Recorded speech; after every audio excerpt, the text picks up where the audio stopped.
नमस्कार, मैं हूँ ज्योतिषाचार्य राजेश। अपनी किस्मत अपने हाथ में आपका स्वागत है। राशिफल मार्च 2024 तुला राशि वालों के लिए महत्वपूर्ण क्या है, जबकि इस माह में चार मासिक राशिफल को दिखाने वाले ग्रह अपने स्थान बदलेंगे, राशि बदलेंगे। इसलिए इस माह में खास बातें दिखाई देती हैं। सबसे बड़ी बात है कि 7 मार्च तक शुक्रदेव कुंभ राशि में रहेंगे। 7 मार्च के बाद शुक्रदेव कुंभ राशि में प्रवेश करेंगे। क्या रिजल्ट देगा? जबकि शुक्रदेव वर्तमान समय में 7 तारीख तक मकर राशि में मंगल के साथ युति बनाए हुए हैं, जो यह संकेत देता है कि 7 तारीख तक आपके प्रेम संबंधित कोई बात बनने वाली है तो वह बन सकती है। प्रेम विवाह की योग हो सकती है, जबकि आपके राशि और 7वें के स्वामी एक साथ चौथे घर में है। घर के लोग आपको इस बातों में सहमति प्रदान करेंगे कि आपके प्रेम विवाह संपन्न हो। लेकिन जैसे 7 तारीख पार होता है और शुक्रदेव कुंभ राशि में प्रवेश करते हैं, तब वहां आपके राशि के स्वामी पंचम में हेल्थ वाइज अच्छे रिजल्ट देते हैं, शिक्षा में बहुत अच्छे रिजल्ट देते हैं, और जो भी व्यक्ति उस शिक्षा के लिए प्रयासरत है उन्हें भी सफलता देते हैं। और यहीं कोई संतान सुख की सूचना मिलती है, जैसे संतान का जन्म होना या संतान की तरफ से कोई खुशखबरी, और शेयर मार्केट से धन लाभ का संकेत भी इसी अवधि में दिखाई देता है। क्योंकि राशि के स्वामी जिस घर पर अपना प्रभाव अधिक डालते हैं, उस घर संबंधित रिजल्ट निश्चित दिखाई देता है। इसलिए पंचम का रिजल्ट दिखेगा, जो 7 मार्च के बाद है। लेकिन 7 मार्च से पहले प्रॉपर्टी संबंधित कोई काम है, वाहन खरीदना चाहते हैं, तो यह संपन्न हो सकता है। बुध देव वर्तमान समय में कुंभ राशि में है, लेकिन वही बुध देव 7 तारीख को मीन राशि में चले जाएंगे। पंचम में बुध देव बुद्धादित्य योग बनाकर अच्छे रिजल्ट दे रहे हैं शिक्षा एजुकेशन में, और उच्चता की प्राप्ति, संतान की तरफ से गुड न्यूज। लेकिन जैसे ही 7 तारीख को नीच का छठे घर में चले जाएंगे, जहां राहु देव पूर्व से बैठे हुए हैं, तो यहां एक भारी उतार चढ़ाव दिखता है। एक बात है, यहां से विदेश घर पर दृष्टि डालेंगे, जो संकेत देता है कि विदेश में जाने का योग वहां जॉब प्राप्ति के लिए या बिजनेस के लिए आपका भाग्योदय कारक समय है। भाग्य के स्वामी छठे में बैठ के विदेश घर पर दृष्टि डाले, इसका अर्थ होता है छठा जॉब दिलाएंगे विदेश में। ये तुला वालों के लिए बहुत बड़ी खुशखबरी है। लेकिन यही शुक्रदेव आपको बड़े बैंक लोन भी दिला सकते हैं, कोई कर्ज दिला सकते हैं। लेकिन चूंकि राशि के स्वामी छठे चले गए, तो आपको थोड़ा सतर्क रहना। वाहन कारक है, वाहन चलाते समय चोट का भय है, और रोगों का अचानक आक्रमण राहु के साथ होने का। यहां आपको ध्यान देना है अपने हेल्थ पर, इसके लिए भी उपाय बताएंगे। लेकिन जब हम देखते हैं 14 मार्च को सूर्यदेव 14 मार्च तक इनकम के मालिक होके पंचम में बैठ के इनकम पर दृष्टि डालते हैं, तो कहीं ना कहीं सोर्स ऑफ इनकम बनेंगे। बहुत सारे तुला वाले इस अवधि में शेयर मार्केट से जुड़ेंगे, और जो पूर्व से जुड़े हुए हैं उन्हें बहुत अच्छा लाभ दिखेगा। सूर्यदेव दे रहे हैं, लाभ दिला रहे हैं।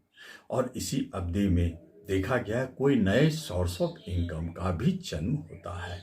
लेकिन 14 मार्च के बाद जैसे सूर्यदेव जाएंगे मीन राशि में, वह छठे घर हो जाता है। आपके इनकम के स्वामी छठे घर में राहु के साथ ग्रहण योग बना करके बैठे हैं, जहां शत्रु का तो नाश करेंगे। कहने का अर्थ है आपकी शत्रु के ऊपर ग्रहण लगे। ऋण जो है आपको परेशान कर सकते हैं, हो सकता है कोई बड़े बैंक लोन लेना पड़े, ऋण लेना। इसी अवधि में कभी कभी गुप्त राहु, चूंकि गुप्त होता है, गुप्त शत्रु भी प्रकट हो सकते हैं, जिसकी जानकारी आपको मिलेगी और आप उस शत्रुता से बाहर भी निकलेंगे, क्योंकि वह कुछ नहीं आपका बिगाड़ सकता है। जब दो क्रूर ग्रह शक्तिशाली ग्रह छठे घर पर है तो फिर शत्रु आपका क्या बिगाड़ेंगे। कोई बड़ी मुकदमा चल रही है, आप विजय होंगे।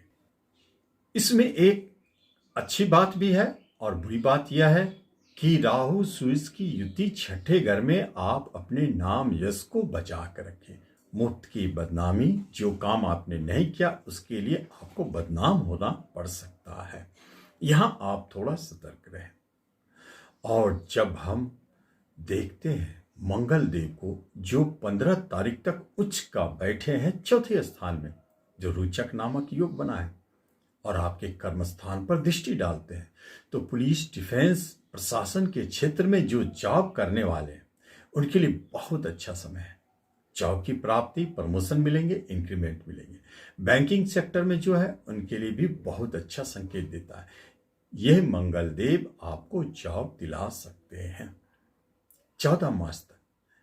और यही मंगल देव आपको कोई सोर्स ऑफ इनकम भी दिलाते हैं। कहीं से अचानक बड़े धन की प्राप्ति होती है, जिसे हम कहते हैं प्रॉपर्टी बिकने के उपरांत भी प्राप्ति। अब प्रॉपर्टी लेना चाहते हैं तो मंगल देव दिलाएंगे, बहुत अच्छा संकेत है। और यही मंगल देव आपके विवाह का भी योग बनाते हैं। जो दाम्पत्य जीवन में उतार चढ़ाव चल रहा है, स्वदृष्टि है 7th हाउस पर, तो मंगल देव आपके इस उतार चढ़ाव से आपको बाहर निकालते हैं, झगड़े विवाद से आपको बाहर निकालते हैं और आपको दाम्पत्य जीवन में मधुरता लौटेंगी। विवाह की बात बन सकती है। प्रेम विवाह की बात अगर करते हैं तो शनि मंगल दोनों की 7th हाउस पर दृष्टि है, जो यह दिखाता है कि आप प्रेम विवाह भी कर सकते हैं। लेकिन जब मंगल देव चले जाएंगे पंचम स्थान में, तब क्या होगा? अपने शत्रु घर में शनि के साथ, शत्रु के साथ पंचम में बैठकर बड़े भाई बहन को पीड़ा पहुंचाएंगे। आपको संतान की तरफ से कोई बैड न्यूज दे सकते हैं। गर्भवती महिलाओं की गर्भपात का योग बन जाता है। और यही मंगल देव यहाँ एक चीज अच्छा भी कराते हैं। यदि आप शेयर मार्केट से जुड़े हैं तो आपको अचानक बड़े धन की प्राप्ति करा देते हैं। यही मंगल देव आपको कभी कभी ऊंचे पद पर भी बिठा देते हैं। ये स्थिति अच्छा है।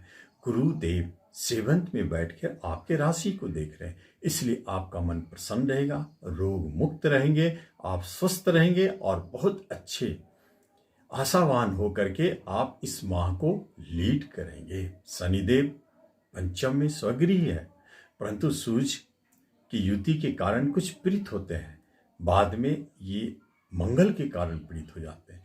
तो यहां से शनिदेव कभी कभी आपको खर्चे बढ़ा देते हैं, कभी कभी आपके धन की हानि करवा देते हैं। वहां आपको सतर्क कराना है और जो आर्थिक लेन देन से जुड़े हुए हैं उन्हें बचकर रहना चाहिए। इस अवधि में शनि देव के कारण उनके आर्थिक लेन देन में हानि का योग दिखता है। लेकिन जब इन सारे परिस्थितियों के बाद यदि तुला वालों को अगर कोई उपाय की जरूरत है तो जरूरी है राहु सूर्य की युति को ठीक करना। इसलिए प्रतिदिन सूर्यदेव को जल चढ़ाना चाहिए, लाल फूल डाल के और रोली अक्षत डाल के, बहुत अच्छा रिजल्ट देगा। और शनि मंगल की युति जो 15 मार्च के बाद है, तो दोनों को एक साथ शांत करने के लिए आप हनुमान जी के शरण में जाएं, उनकी पूजा अर्चना करें, उन्हें बूंदी का भोग चढ़ावे, बहुत अच्छा रिजल्ट मिलेगा। तो इस तरह आप तुला राशि वाले इस राशि के फल का लाभ लें। धन्यवाद।